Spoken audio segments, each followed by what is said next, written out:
Mr. Griffith, it's always a pleasure speaking with you. Thank you very much for joining us this morning.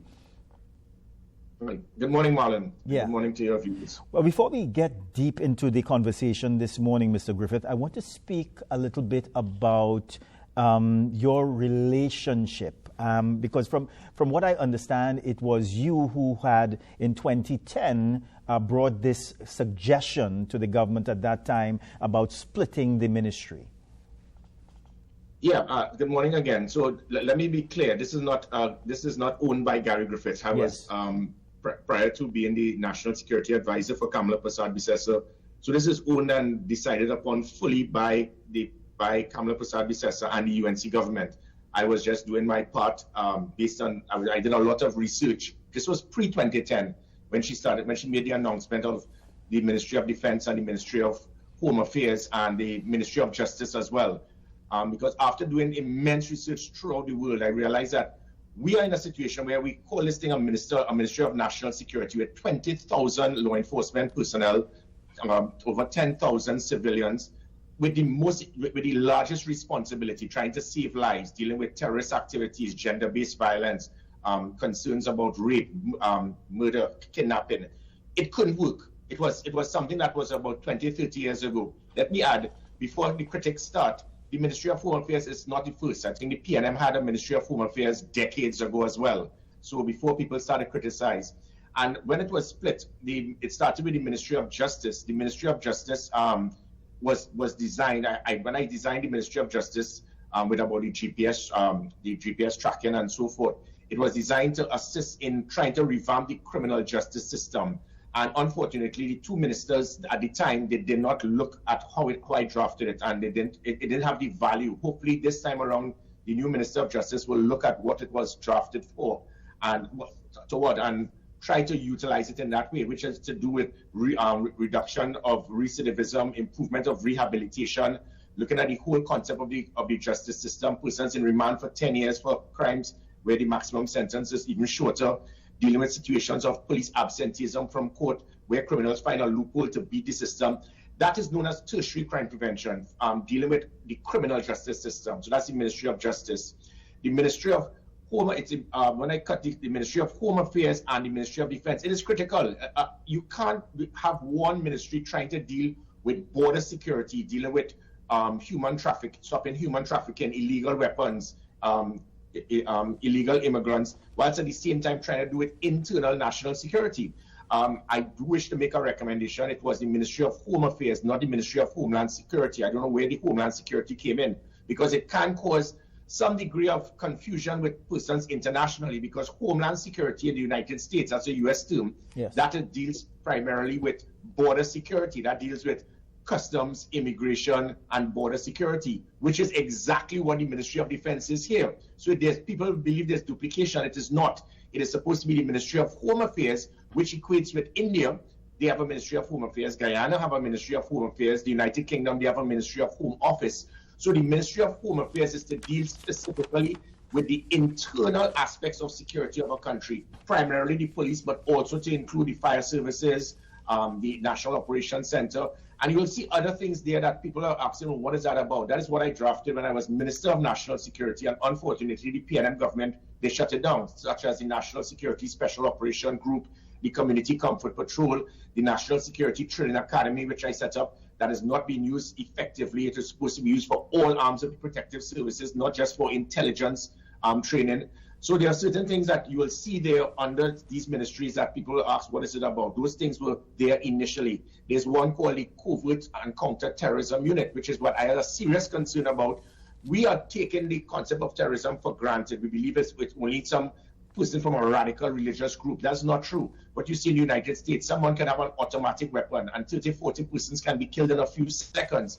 When I had the war with Dr. Rowley, to turn persons with assault weapons, automatic weapons, into being deemed a terrorist, it would be a capital offense. He took offense to it. But even CARICOM have now launched an attack on this to deal with illegal assault weapons. And if we used, so that is the reason for that counter-terrorist unit. So this is just to explain the reason for it being split. And for persons to question that, I am shocked, because you cannot, as I said, it's worldwide. You can't have focus on one ministry dealing with external security and border protection, whilst at the same time trying to focus on internal law enforcement security. So I think that what you're saying, that by the splitting, it gives a more focused and more pinpoint type approach as to how to deal with these challenges that we do have in Trinidad and Tobago. So in light of that, if we can agree on that, is it that you feel that because the ministry is in this way now, that we can see a better efficiency and better performance from the Ministry of National Security? Definitely. That is why it was drafted. It was drafted. I did the research specifically to deal with that, even though the Prime Minister has boasted, and rightfully so, it was the highest reduction in serious crime in 31 years. It took us about 3 or 4 years before we got there. But I don't think we have time to waste. For her to speak about 6 months to turn it around, I mean, that's a bold statement. It took me 18 months to transform the police service alone. And then thanks to certain persons, they were able to dismantle every single thing, and now we're back to square one. So it is critical. There's another point to note, that under Home Affairs, it has the prison service. The prison service is supposed to be under the Ministry of Justice. That was the initial plan in 2010 to 2015, when I recommended the prison service must be under the Ministry of Justice. And as I said, to deal specifically with reduction of recidivism, improve rehabilitation, because we have young men and women, they go into prison with a minor offense and they come out a seasoned criminal. So and that is what has caused the increase in recidivism.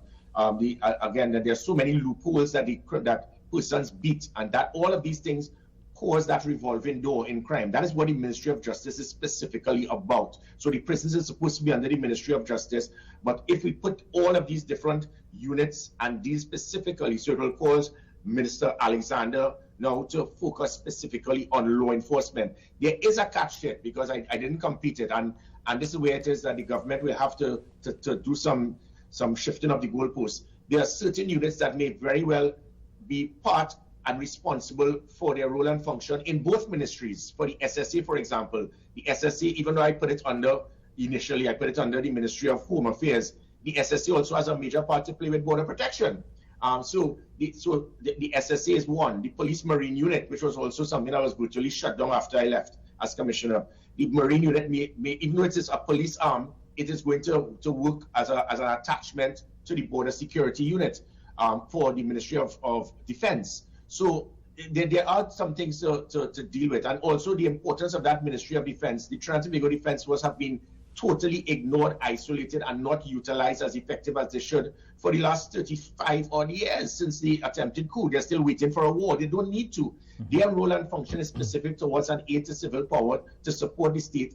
And sometimes you'll have a part for a Coast Guard vessel, $1,000, and it will stay unserviceable for 6 months because of the red tape in the Ministry of National Security. By having a Ministry of Defense, it is going to lift the standard of the Defense Force, improve training, improve capability, improve technology, allow them to be utilized in a much greater manner to support and complement the police service. So the whole concept of a Ministry of Defense, a Ministry of Home Affairs, and a Ministry of Justice is definitely justified. And I think we will definitely see the results very soon.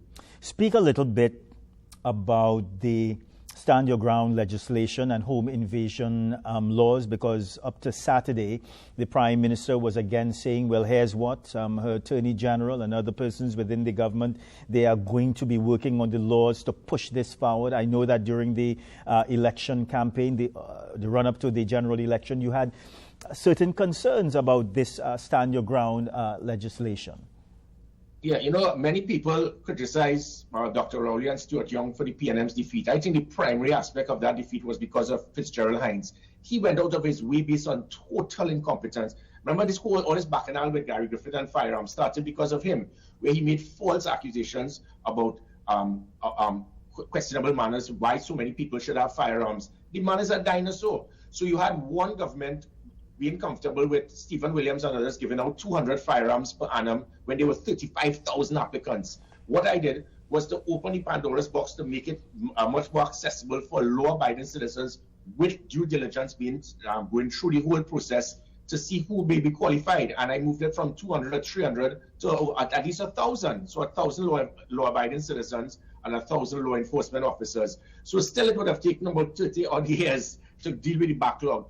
But my point is that we cannot do more than that. the 1,000 firearms per annum is about 3 firearms per day being issued to persons.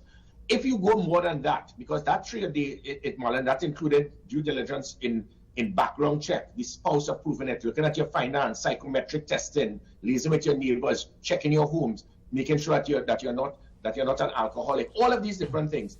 And that was the reason why when I issued those 6,000 firearms, not one was lost, stolen, or used for a crime in those 3 years. But it was important. The PNM's concept is nobody must get a gun.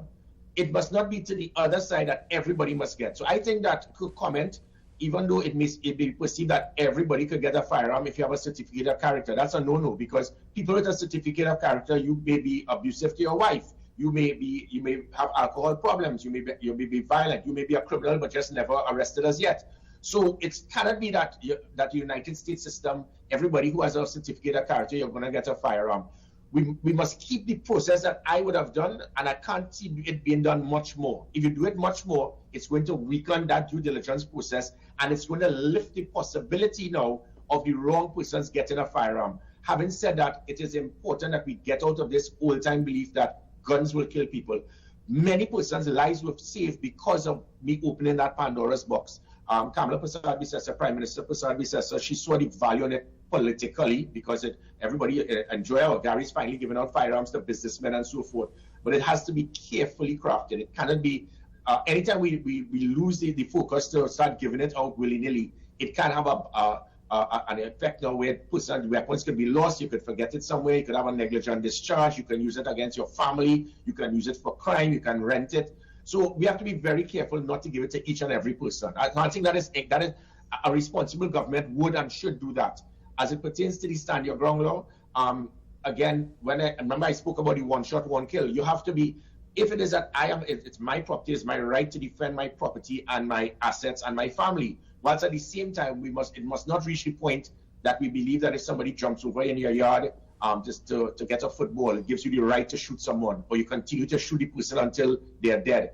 There is minimum use of force. The concept of you having a firearm is to neutralize the person, not necessarily to kill the person. So if the person is killed because of you saving your life, it is justified. Well, not justified, it means that you have done it within reasonable force because you had to protect yourself. If the person is down, you cannot continue to shoot to empty the clip. You have to make sure that once the person is neutralized, you cannot continue to fire.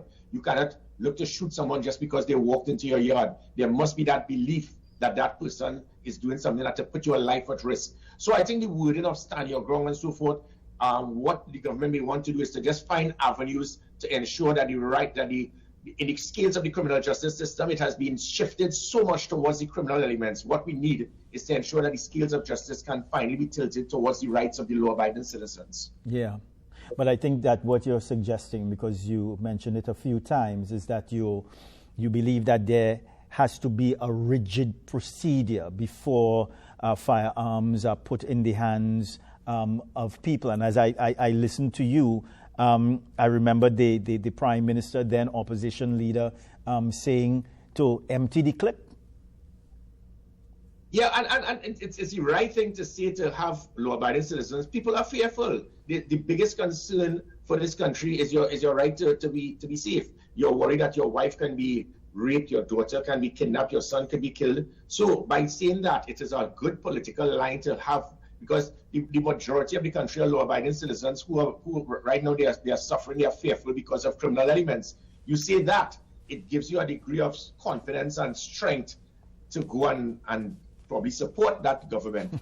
But you have now that you're in government, you have to now be measured, you have to analyze the situation, and you're not going to see if it is that you shoot someone and the person has now become neutralized, you can go over that person and continue to fire rounds. That is murder.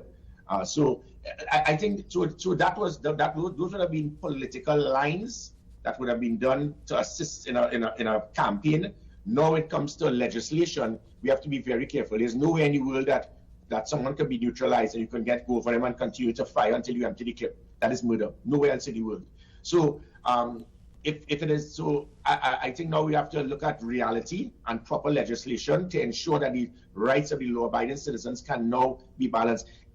Marlon, I mean, we go back to just as commissioner, we will arrest someone with 10 assault weapons. These 10 weapons could kill hundreds of persons in a few seconds, and the court would give this man $50,000 bail and send him back out into the streets the next day. That is madness. When I spoke about turn this into a capital offense similar to terrorism, because it means this person has the opportunity to go downtown or go anywhere and kill 35 persons in 3 seconds. Dr. Keith Rowley was upset with me about it. He was offended. How dare Gary Griffith try to turn this into a capital offense, that the person must not get bail and they should be incarcerated for 20 years. That is what needs to be done. We need to find these individuals with these assault weapons. We need to put pressure on them that if and when they are arrested, they cannot see the light of day. Yeah.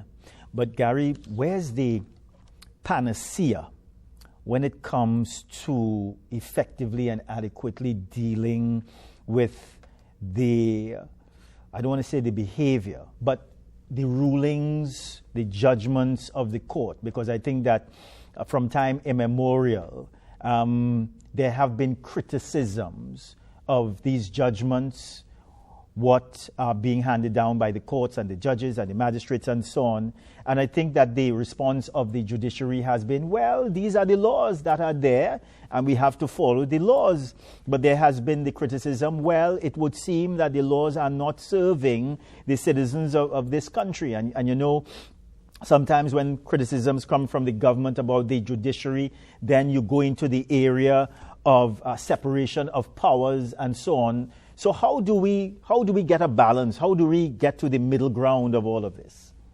That's where the Ministry of Justice comes in. The Ministry of Justice is supposed to be there, as I said, to speak about reduction of recidivism, improvement of rehabilitation, finding ways to ensure that criminals cannot beat the loopholes, and look at the certain laws, specific laws, to do the research and due diligence, to send back to the Office of the Attorney General and Cabinet to say, listen, this must be changed. And it goes both ways, by the way. We have something, we have loitering laws. 2 young boys could be on the street and a police officer could arrest them for loitering. We have something where it is, you can, if you argue with a police officer, you can be arrested. That is madness. We have situations where police officers can be abusive and you have to go to a police complaint authority who will make a recommendation and then have to send it back to the police, who will then receive it, and it's a batch of the officer who is being reported, and it will go on file.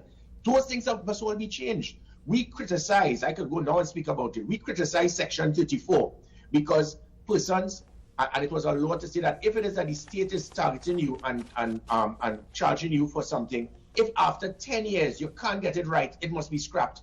That is common sense. But the UNC pulled back on it because it was seen as a political, but anybody who's been targeted by the state for years and you can't get it right, when you're being targeted by the state for 10, 15, 20 years, you can't start your life. You're being targeted, you're being smeared, you cannot get a job, it affects everything.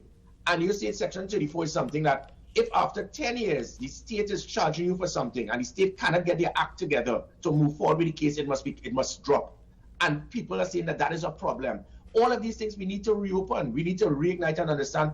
Let us deal with the issues. Let's not focus on the Piarco airport or whatever. Let's focus on the fact that if the state cannot get something right, after 10 years, you can't be affecting my lifestyle and my future to move forward because you can't get your act together. That's the concept of that Ministry of Justice, to be able to deal with exactly what you spoke about, whilst at the same time ensuring that the criminal elements who are found loopholes because of colonial laws, a man with an automatic weapon should be deemed as a terrorist and he should get capital, it should be a capital offense with no bail. That should not be something difficult to do. Yeah. Gary, I'm going to ask my producer for 2 more minutes with you. But I want to speak a little bit in those 2 minutes, Madam Producer. Yeah? I want to speak about a bit of politics and you and the NTA. Do you have any regrets at all? And I want to put it in this context, that if things did not go left with United National Congress, there's a strong possibility that I may not be speaking to you this morning and people would be referring to you today as Minister Gary Griffith. Well, look, let me quickly add, what is ironic about that? Life could just make a U-turn. A commissioner of police who decided to be very small-minded, in my view, and removed an officer from a very important and constructive talk show on TV6 because of her attitude. She now has to, this morning, she has to salute and call him sir. That's how life is, Things can just make a U-turn. And the same thing with myself. I mean, yes, I was working side by side with Kamala Prasad in the local government election. Things did not go according to plan. but I thought it was important for me to continue the process to represent that bridge constituency. Having said that, I think the NTA and all other third parties, especially the NTA, everybody loved us, everybody supported us, everybody saw potential in us, everybody liked us, but on the day, it's wetting after wetting. It reminds me of Manchester United. Everybody loves you, everybody supports you, we have plenty of potential. And then on the day, it happens. It is a two-party system. Yeah. That cannot change, it will not change. But I have no regrets. I had to do what was required. Now I am Gary Griffith. I am going to continue to be there to serve my country as my country sees fit. Yeah. But you're going to continue with the NTA?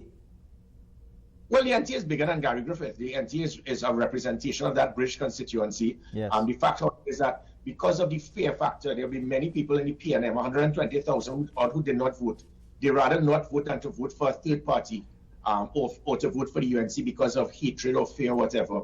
Yeah. In the UNC, there may be many who said, look, I would prefer a third party, but if I vote for a third party, it will cause PNM to come in. And that concept of fear or hatred for the other parties is what will cause the two parties to remain. And there's nothing wrong with that. I salute both major political parties for what they have done. They were able to get 550,000 votes out of almost 600. So it is a two-party country. That is not going to change. We can't be spending our time criticizing both parties, but then you vote for both of them every 5 years. They have done a tremendous work to the development of Trinidad and Tobago. They have made many mistakes. Yes. And it is hoped that this new government can be successful in uniting Trinidad and Tobago. Gary Griffith, it's always a pleasure speaking with you. Bye for now, sir, and all the best.